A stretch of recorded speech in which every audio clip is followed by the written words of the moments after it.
transmission ng 86. Tapos ito naman yung pupunta ng Saudi. Oh. Iiwan na kami, magsa-Saudi na to. Mga kapatid, yung mga regular customers namin dito, pumunta na kayo rito, baka di nyo na ito maabutan. Isasakay na to sa aeroplano. Anyway mga kapatid, nakita niya na itong 86, kaya pala mahirap i-cambio. Tapos pag inaapakan mo yung clutch, may tumutunog. Bakit may tumutunog? Jun. Yung ano niya sir, dito sa release bearing niya po. Oo. Pagka inapakan siyempre abante po ito. Oo. Ngayon, pag ni-release po, sasabit po siya yung ano ito. Hindi smooth. Opo. Sasabit yung gatla na yan dito sa kanto na to. Okay. Kaya pagka Ibinabalik, binitawan oo. yung clutch, nabibigla. Nag-i-stack. No, ayan, tulad niya, stack ko. Nabibigla. Umi-stack siya. Umano po siya. Yun yung mga kapatid, ang liit lang nung transmission nung nung 86. Sa Subaru, ano ang counterpart nito? BRZ. BRZ. BRZ sa Subaru. Tapos sa Toyota, 86. Tignan nyo yung mga transmission, no? Mumurahin lang to. Galing na rin to ng ibang talyer. Naku, nagulat kami kanina dito. Tignan nyo to, oh. Maluwag. Nagpalit kasi to ng rack and pinion, eh. Ito, maluwag, oh. Hindi nakatornilyo, oh. Kaya pala sabi nung may-ari, maingay. Yan, bago rack and pinion. Tingnan mo, oh. Jay, oh. Oh. Bago yan, oh. Bagong palit. Kaya lang ito, hindi nahigpitan. Ayan. So, ngayon, ito na, transmission. Gagawin namin, nagpalit na rin kasi ako ng shock absorber dito. So, ito yung last na gagawin namin, itong manual transmission niya. Ang reklamo rin ng may-ari nito, mga kapatid, matigas ang clutch. Ang problema nito, kapag inaapakan yung clutch, pag diniin na, siyempre, may kakambyo mo naman talaga, no, Jun? Jun, pakita ka sa video, Jun. May kakambyo naman, pero pag nirelease mo, meron tug. Meron tumutunog. Tug. So, ito yun. Meron siyang hindi siya smooth, oh. Sige. Yun, oh. May sabit. May sabit, no? Opo. Halimbawa, ito, gaganon natin. Ayun, oh. O, yun, oh. Ayun. Ayan, oh. Dapat yan, naabante na yan, oh. Pero, ano pa, oh. Oh. Ayan. So, mga kapatid, marami kaming nakita ni Jun dito. Jun. Siyempre, iimbestigahan natin, eh. Ito po, sabi nung may-ari, kaya nung nabili niya, kasi second hand din to, nabili nung may-ari. Nung nabili niya, ganito na yung problema. Nagpapalit siya ngayon ng clutch. Ito yung clutch. Yan ka lang, Jun. Ako kukuha. Ako ang ano mo ngayon. Assistant mo. Nagpapalit siya ng clutch pressure plate. Pressure plate. Ayan. Ngayon, sabi niya, bakit meron pa rin nga nung ganun? Yung pag inaapakan mo yung clutch, tumutunog. So, ito yung bagong clutch, kinalas namin. Ito mga kapatid, ito yung bago. Ayan. Oh, ito. Ito yung bago. Ito yung luma. Nung nabili niya, ito ngayon yung bago. Anong brand? XCD po. XCD. Toyota 86 to, ha. Itong Toyota 86 saka Subaru. Tinignan ko doon sa eBay, tinignan ko sa website. Dapat Aisin, eh. Di ba? Dapat Aisin. Sa dami nung ginawa natin June, yung mga ginawa nating transmission, yung sa Fortuner, yung sa Innova.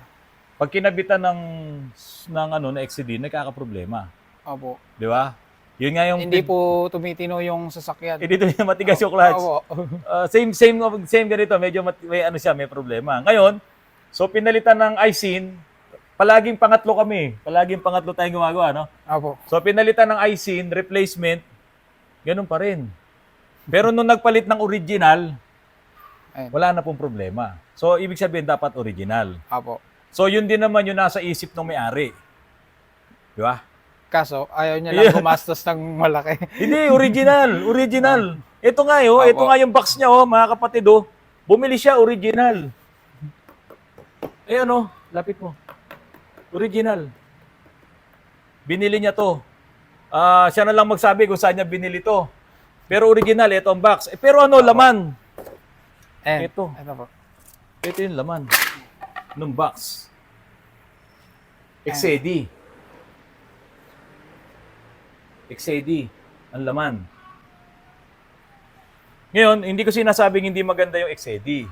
Hindi ko rin sinasabing hindi maganda yung IC na replacement. Opo. Pero dahil doon sa mga experience namin, mga kapatid, na ganito rin, pinalitan yung clutch components, clutch lining, pressure plate, release bearing, pilot bearing, puro replacement, hindi original, nagkakaproblema. Nagkakaproblema na. So ngayon, wala tayong choice kasi bagong-bago po yun eh. Ito pa yung box eh. Hinanap ngayon namin yung problema. Baka naman merong ibang problema. Di ba? So ito, may nakita kami. Dito po, ang point ko lang dito, bakit nakalagay sa bagay, nakalagay Toyota, syempre magugul Lexus, Toyota Lexus, bakit ang laman XED?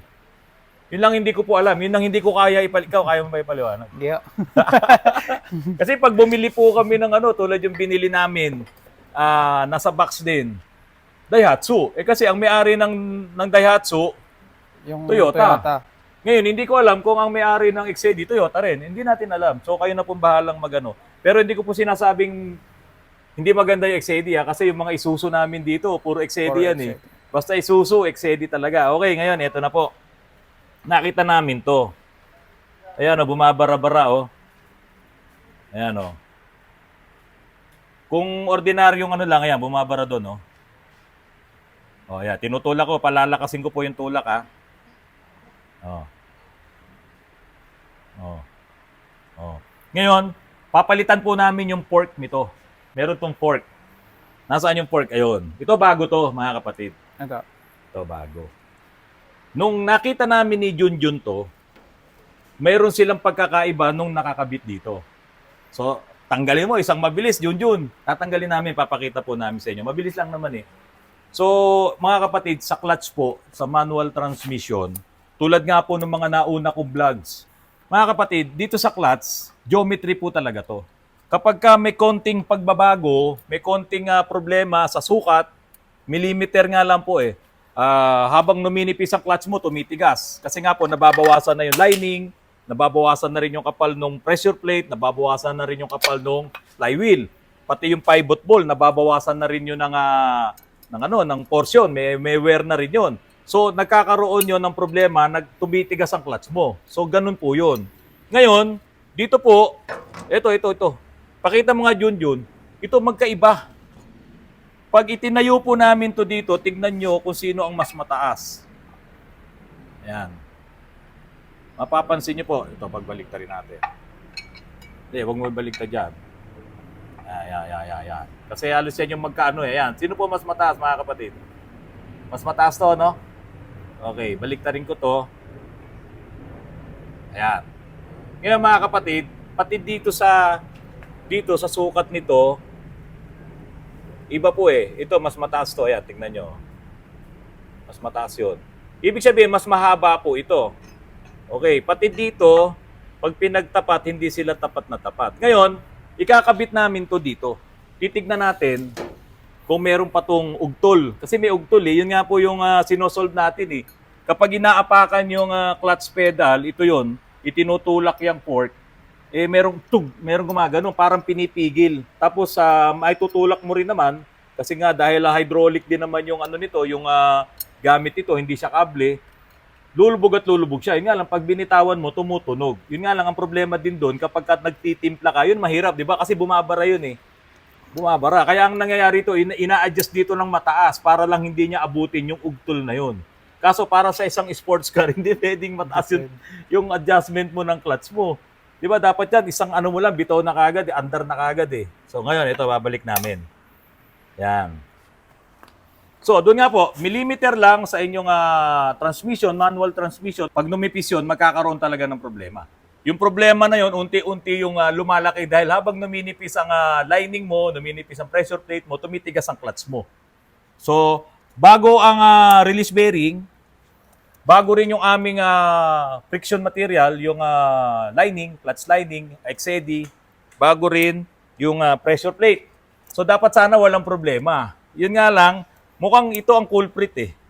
Yung fork. Yan ang culprit, yan. Titingnan natin kung maganda na yung yung travel ng ating release bearing. Kasi po, yung release bearing na yan, pag inapakan mo yung clutch mo, itutulak niya yung yung pressure plate. Abot mo nga sa akin, yan. Ito. Yan. Pag inapakan po kasi yung clutch, itinutulak niya to. Ayan yung mga diaphragm spring niya. Pag itinulak yan, ito naman, umaangat, pumapasok din doon. So pagpasok noon, bibitaw ngayon siya doon sa lining. Ayan po. So ito, so yan, nakadikit yan, ano? Nakadikit. Pag inapakan yung pedal, clutch pedal, lalayo siya. Itong plate na to. Lalayo. At yun naman yun yung time na maikakambyo mo na kasi nga hindi na to umiikot. Kasi ito yung umiikot kasama to sa flywheel eh. So kapag po ito ay hindi na umiikot, ito pag hindi na ito umiikot, parang ganito, ayan. Yun. So, halimbawa, napakan na yun. Di siyempre, hindi na ito umiikot, maikakambyo mo na kasi hindi na ito umiikot eh. Pero ito umiikot to. Kaya lang ba't hindi ito umiikot? Kasi nga ito, pinrest mo yung spring, lumayo siya. Di ba? So ito, free to, hindi siya umiikot. Kaya yung may mga problema, bakit hirap silang magkambyo kapag mabilis na yung takbo nila or umaandar na yung makina? Kasi po, nag-stack up naman yung inyong pilot bearing. Pag nag-stack up yung pilot bearing, siyempre umiikot yung flywheel mo, iikot din tong gitna kasi stack up yung pilot bearing mo. So kung umiikot yung gitna, hindi to hinto. Kaya hindi ka makapagkambyo. Okay, tignan natin ngayon, Junjun. Kung may ugtol pa. Ayan, tignan nyo. Swabe-swabe. Smooth na. Smooth na smooth na. Hindi mo na kailangan lagyan ng puwersa. Oh. Saka kanina, tumutunog yan pag tinulak mo eh. Oh, Ngayon, ayan. wala. Smooth na siya, oh. Ngayon, ang galaw naman po nito, mga kapatid, ang galaw ng release bearing, halimbawa, nandito siya, ang galaw niya, kapraso lang. Ganun lang yan. Ayan, ganun lang ang galaw niyan. Hindi siya pwedeng lalampas na sobra. Hindi pwede. So, ganun lang po ang galaw niyan. Ayan. Kaya lang, doon sa dati, may ugtol. Ngayon, wala na po ugtol, oh. Oh. Oh. Oh. Oh. Huwag lang sosobra, oh. Oh. Kaya na, hindi natin maigan yan kasi pag inano mo, bumabara siya. Oh. Ngayon nga, sumusobra pa, oh. So dito, ang nangyari po, dahil sa hindi pantay, ito, na-off center niya yung release bearing. Diba? Ito, yung kinakapitan dito ng release bearing. Dahil sa hindi pantay, mas maiksi ito eh. Mukhang nagpalit na to dati bago pa mabili ng may-ari. Bakit kaya yun nagpalit? Bakit kaya every time na numinipis ang lining nito, lahat pinapalitan nila? Para po pagka yung clutch mo, wala akong problema doon. Bago lahat. Bago lahat. Oo. Isa pa, Junjun. Walang sports car na ang gamit gamit ano tawag doon, yung parang ayaw mong masira kagad. Pag sports car kasi, ito pala, tunog pa lang na makin to. Brrr, brrr, brrr. Tapos gagamitin may area, kumakamot pa yung gulong. Kaya lahat po ng clutch, no? Clutch kit, itong assembly ng mga sports car, talagang pag ikaw ay nasiraan, hindi pwedeng yun lang ang papalitan mo. Palit lahat. So ito po, nagpalit lahat, kaso ito Yung fork. may problema. Apo. Kaya yung lagi natin sinasabi, pag transmission manual, ano yung sinasabi natin pag bumili ng bago? May tinasabi tayo. Sabi ko sa inyo yan eh. Yung comparison. Lagi mong i-compare yung tinanggal mo na pyesa doon sa bago. Malamang ito, hindi ito na i-compare. Sinalpak lang. Sinalpak lang. Kasi umasa sila dahil nga Toyota naman Toyota yung naman, brand. binili. Siyempre, may mga factory defect din eh. Siguro, sa dinami-dami naman, baka bihira lang yung ganitong problema. Kaya lang, dahil nga, ayan, oh, smooth na siya, oh. Samantalang dito kanina, ayaw niyang gumalaw ng smooth. Pero ito po, yung pressure plate na pinagpalitan, okay pa, hindi pa siya ganun kasira. Okay pa siya. Yun nga lang, ang reklamo ng may-ari dito, may ugtol. So, yun. Every time po, mga kapatid na mekaniko, lalo na yung mga bago pa lang, no? Kapag kayo ay nagpalit ng clutch components, lagi nyo pong i-compare yung original doon sa Luma. Ay, sa bago. paano yung nangyari sa atin noon sa Nissan? Wala tayong mapagkumpirahan dahil yung inilagay na pyesa mali na. So pag mali na yung pyesa, huwag nyo nandalin yan sa auto supply kasi ibibigay sa'yo, yun din. Opo. O anong gagawin? Yan yung ginawa natin sa Nissan. Bali, yung part number, ay yung chassis number na lang Chassis po natin number, oo. ipasa. Pag nagpapa-order po tayo, di na po natin ipadala yung sample kasi yun po yung sample, mali Oo. din. Kasi Gagayahin ng auto supply Gagayahin eh. din po. Oo. So pag ginaya ng auto supply yun, magkakaproblema tayo. Opo. So ang ginagawa natin doon ay yung pong part number na ang dadali natin sa tatawag na sa kasa. Halimbawa kung Toyota yan, so yun na po yung itatawag nyo sa kasa. Huwag na po nyo yan dadalin sa auto supply dahil siguradong mali po ang maibibigay po sa inyong pyesa. Ayan, mga kapatid, ako tingin ko solve na to.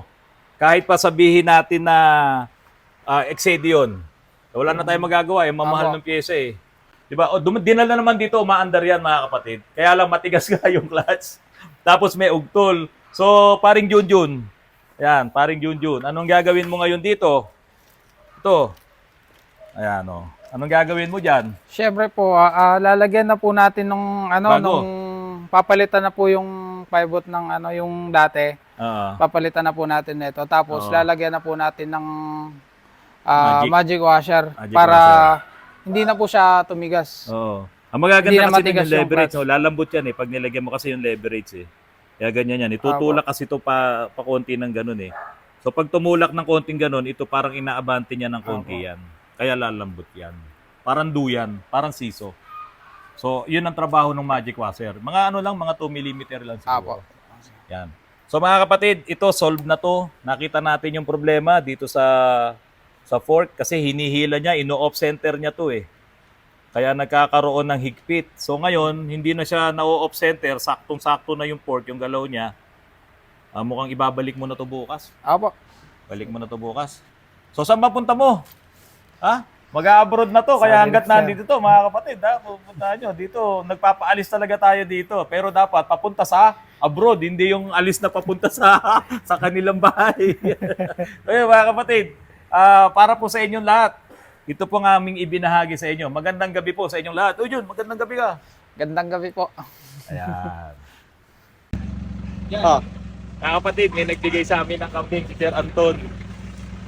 Linang. Sa Trapael po ba? San Ildefonso. San Ildefonso, Bulacan. Ganda pambulog yan. May-ari po ni kay Black Bull. Tawag po namin dyan, pambulog. Lalaki yun. yan.